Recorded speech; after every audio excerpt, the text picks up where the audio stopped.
झारखंडी भाषा खतियानी आंदोलन से उपजकर झारखंड में सक्रिय राष्ट्रीय और क्षेत्रीय राजनीतिक दलों के लिए चुनौती बने जयराम महतो ने अपनी पार्टी की ओर से 6 उम्मीदवारों की घोषणा विधानसभा चुनाव के लिए कर दी है। झारखंड लोकतांत्रिक क्रांतिकारी मोर्चा के माध्यम से चुनाव मैदान में आने की तैयारी के साथ जयराम कुमार महतो ने झारखंड विधानसभा चुनाव की 6 सीटों के लिए अपने उम्मीदवार घोषित किए हैं, जिसमें वह खुद डुमरी विधानसभा क्षेत्र से इस बार किस्मत आजमाएंगे। झारखंड विधानसभा के जिन 6 सीटों के लिए उम्मीदवार घोषित किए गए हैं उनमें डुमरी, जमुआ, राजमहल, तमाड़, सरायकेला और छतरपुर विधानसभा सीटें शामिल हैं। नवरात्रि के पहले दिन इन 6 उम्मीदवारों की घोषणा के साथ जयराम कुमार महतो ने अपनी पार्टी की ओर से विधानसभा चुनाव की पहली लिस्ट जारी कर दी।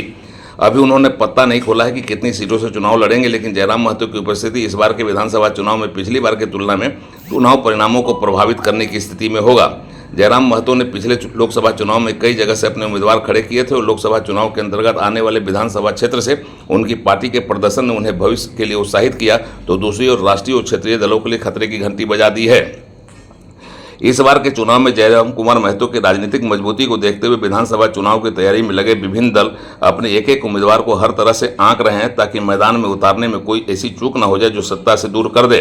पहले जयराम महतो की ताकत को एक जाति विशेष के बीच सिमटा हुआ माना जा रहा था, लेकिन लोकसभा चुनाव के दौरान कई सीटों पर यह साबित हो गया कि जयराम महतो को लोगों का प्यार और समर्थन मिल रहा है और खासकर युवा वर्ग उनके और उनकी पार्टी का दीवाना है।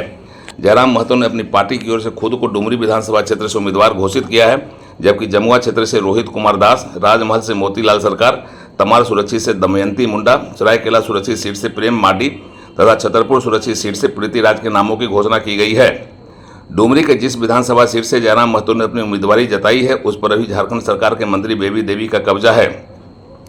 बेबी देवी के पति दिवंगत जगन्नाथ महतो भी उस सीट से कई बार विधायक रहे हैं। पिछले चुनाव में जीत दर्ज करने के बाद राज्य में बनी झारखंड मुक्ति मोर्चा की सरकार में वह मंत्री बने थे और इसी बीच कोरोना की चपेट में आने से वह बुरी तरह बीमार पड़ गए थे। उनका महंगा इलाज सरकार ने कराया, पर इसके बाद भी उन्हें बचा पाना संभव नहीं हो पाया और उनका निधन हो गया। जगन्नाथ महतो के निधन के पश्चात डुमरी विधानसभा सीट से झारखंड मुक्ति मोर्चा ने उनकी पत्नी बेबी देवी को उम्मीदवार घोषित किया और उपचुनाव में बेबी देवी ने जीत दर्ज कर झारखंड सरकार में मंत्री बनने का सौभाग्य पाया। सहानुभूति जीत के बाद मंत्री बनी बेबी देवी को अगर झारखंड मुक्ति मोर्चा ने फिर से उम्मीदवार बनाए तो उनके खिलाफ लड़ने के लिए जयराम कुमार महतो मैदान में होंगे। आज झारखंड लोकतांत्रिक क्रांतिकारी मोर्चा के 6 उम्मीदवार घोषित हो गए हैं। जयराम कुमार महतो ने इस उम्मीदवारों की घोषणा करते हुए कहा कि झारखंड के 81 विधानसभा सीटों में से 69 विधानसभा सीटों पर उनके लड़ने की तैयारी हो चुकी है। शेष अन्य जो सीटें हैं उस पर बेहतर उम्मीदवार मिलने के बाद सभी 81 सीटों पर अपने उम्मीदवार देने की तैयारी में उनकी पार्टी है। उन्होंने यह भी खुलासा किया कि वे डुमरी विधानसभा क्षेत्र के अलावा एक अन्य सीट से भी अपनी उम्मीदवारी देंगे, लेकिन वह सीट कौन सी होगी इसकी चर्चा उन्होंने नहीं की। उड़ान लाइव ब्यूरो की रिपोर्ट। स्क्रीनिंग कमेटी की बैठक बुलाई गई थी और उस बैठक की रायशुमारी और संसदीय बोर्ड के अनुमोदन के बाद हम लोगों ने 6 प्रत्याशी की सूची को जारी करने का निर्णय लिया, जिनमें पहला विधानसभा डुमरी है। डुमरी विधानसभा चुनाव जो गिरिडीह जिला के अंतर्गत आता है, वहाँ मैं स्वयं प्रत्याशी हूँ जयराम कुमार महतो। जमुआ जो गिरिडीह जिला के अंतर्गत आता है, वहाँ के प्रत्याशी रोहित कुमार दास होंगे। राजमहल जो साहेबगंज जिला संथाल परगना की सीट है, वहाँ से प्रत्याशी मोतीलाल सरकार जी होंगे। तमाड़ जो रांची जिला दक्षिणी छोटानागपुर का अंश है, वहाँ के प्रत्याशी दमयंती मुंडा जी होंगे।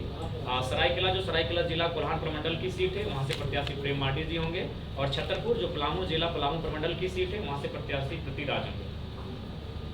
बाकी आपके सवालों का स्वागत करते हैं। पूरे झारखंड में कितने प्रत्याशी आप होंगे? देखिए दादा, पूरे झारखंड राज्य से लगभग हमें 69 जो सीटें हैं वहाँ से आवेदन मिला है, तो ये तो तय मान के चलिए कि 69 सीटों पर झारखंड लोकतांत्रिक क्रांतिकारी मोर्चा चुनाव लड़ेगी। उसके बाद हम लोग प्रयास कर रहे हैं कि कुछ ऐसे चेहरे जिनकी राजनीति में अच्छी पकड़ हो, अगर वो संपर्क करते हैं तो हम लोग पूरे 81 पे लड़ने की संभावना देख रहे हैं। दूसरे पार्टी से जाएंगे उसको भी आप लोग शामिल कीजिए। देखिए, दूसरे पार्टी से आएंगे नो डाउट वे शामिल किए जाएंगे, लेकिन उसके लिए हम लोग जो हमारे पूर्व की कमेटी है, वहाँ के जिला अध्यक्ष हैं, तमाम प्रखंड के अध्यक्ष कमेटी बनी है, उनसे एक बार रायशुमारी करेंगे। अगर वे रजामंदी देंगे, वह सहमति देंगे, तभी हम लोग इस विषय पे आगे बढ़ेंगे। प्रमुख मुद्दे क्या अभी आप लोग के विधानसभा चुनाव राज्य के मुद्दों पे लड़े जाते हैं। लोकसभा का चुनाव पार हो चुका है, लोकसभा का चुनाव देश के मुद्दों पर था, लेकिन देश के मुद्दों के साथ मैंने राज्य के मुद्दों से पूरे देश को परिचय करवाया। लेकिन जो राज्य के चुनाव होते हैं वो राज्य के मुद्दों के साथ होते हैं, इसलिए राज्य का जो मुद्दा है वो ज्वलंत मुद्दा, क्योंकि हम लोग अभी धनबाद में बैठे हैं और धनबाद का ज्वलंत मुद्दा अगर है तो कहीं ना कहीं आज विस्थापन है, कोल एरियाज में जो नियोजन मुआवजा है, यानी एक उद्योग नीति, विस्थापन नीति, और उससे सबसे महत्वपूर्ण खतियान के आधार पर झारखंड में एक स्थानीय नीति बने। उस स्थानीय नीति के आधार पर एक मजबूत नियोजन नीति बने, ताकि इस राज्य के बनने का जो मकसद था उस मकसद को पूरा करने की दिशा में हम लोग बढ़ सकें। 60 से अधिक सीटों पर हम लड़ेंगे, केवल 6 सीटों का भी हम लोग। देखिए, चूँकि हम लोग नया संगठन है तो हम लोग चाहते हैं कि संगठन में आपसी मनमुटाव ना हो, संगठन के भीतर किसी प्रकार का द्वेष ना हो। इसीलिए हम लोग फाइनल टच देने से पहले बहुत मेहनत कर रहे हैं। अभी हमारी एक 11 सदस्यीय टीम कोल्हान प्रमंडल में जाके रायशुमारी कर रही है, रायशुमारी नहीं, वहाँ समन्वय स्थापित कर रही है। तो हम लोग समन्वय स्थापित कर रहे हैं। इन 6 सीटों पर समन्वय बन चुका था। इन 6 सीटों पर जो नकारात्मक चीज़ें होनी चाहिए तो वो नहीं दिख रही थी। तो इसीलिए जैसे ही हम लोग सकारात्मक हो जाएंगे, बाकी की सीटों की घोषणा हमें लगता है अगर होगा तो रात को कर सकते हैं, कल सुबह कर सकते हैं। तो मतलब ये 6 सीटें हम लोग लगभग 12 घंटा मीटिंग किए हैं।